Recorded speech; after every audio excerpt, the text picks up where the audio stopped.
I had the table set for 8, crystal glasses, silver cutlery, a roast I'd basted every hour like it owed me its soul. I carved their names into place cards like a child desperate for attention.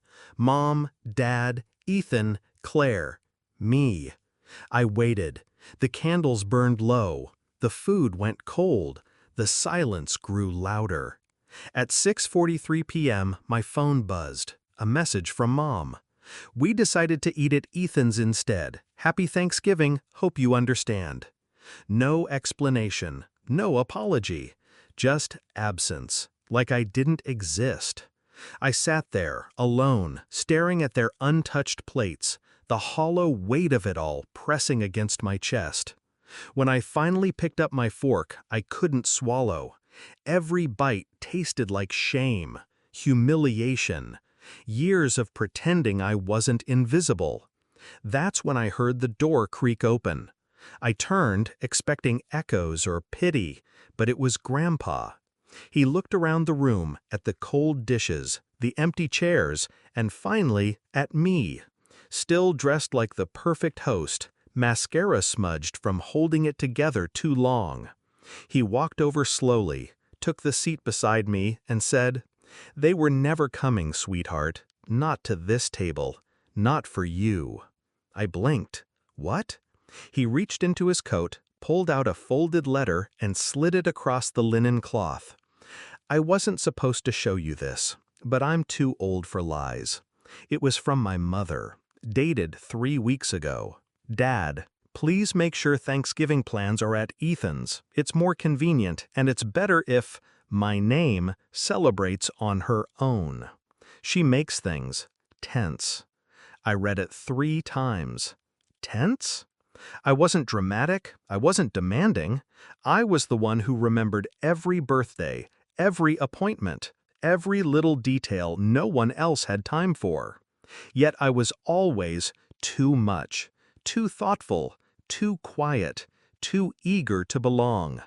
And that day, I finally stopped pretending. It wasn't rage, not the screaming, plate-throwing kind. It was colder, calculated, sharp as the bone china they never ate off. I stopped calling, stopped showing up. I gave them nothing to resent because I gave them nothing at all. Until the trust fund. Grandpa passed 2 months later. Stroke, peaceful. At the wake, they showed up in all black and crocodile tears. Mom was scanning the room for someone important to impress. Dad shook hands like it was a networking event. Ethan talked about how Grandpa taught him how to fish, which was funny because Grandpa hated water. They didn't ask how I was, didn't thank me for organizing the funeral. But when the lawyer invited us into the study, they showed interest. Real interest. That's where it unraveled.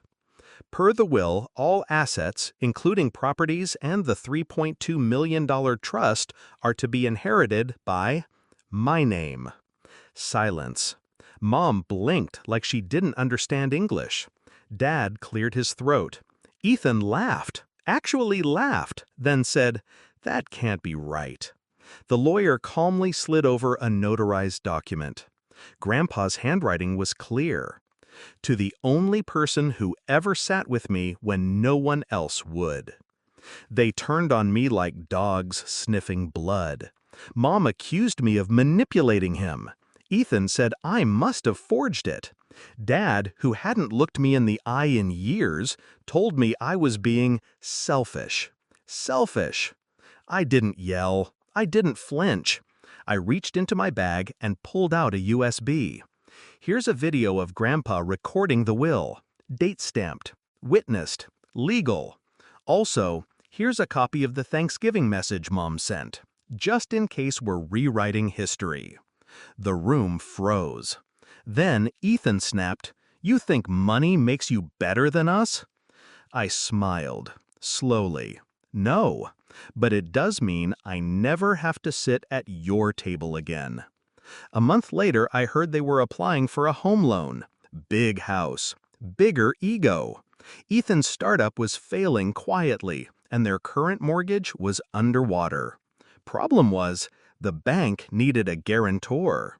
And 6 months ago, I'd agreed, when I was stupid enough to believe they cared. So I revoked it, quietly, legally, right after the funeral. Didn't say a word. Until the day Ethan called me frantic. "The loan fell through. Did you back out?" I took a breath. "Stay away from me," I said, echoing my sister's old message back to him. Then I hung up. I'm writing this from the sunroom of Grandpa's house. My house now. Morning light pours through the stained glass, and silence, for once, feels like peace, not punishment. I'm not bitter. I'm awake. I spent years trying to earn love that came with conditions. Years trying to pull up a chair to a table where I was always an afterthought. But Grandpa, he built me a new table. And I sit at the head of it, alone, maybe, but never begging again. They feasted on comfort. I learned how to survive on truth. And in the end, that's what they choked on. End.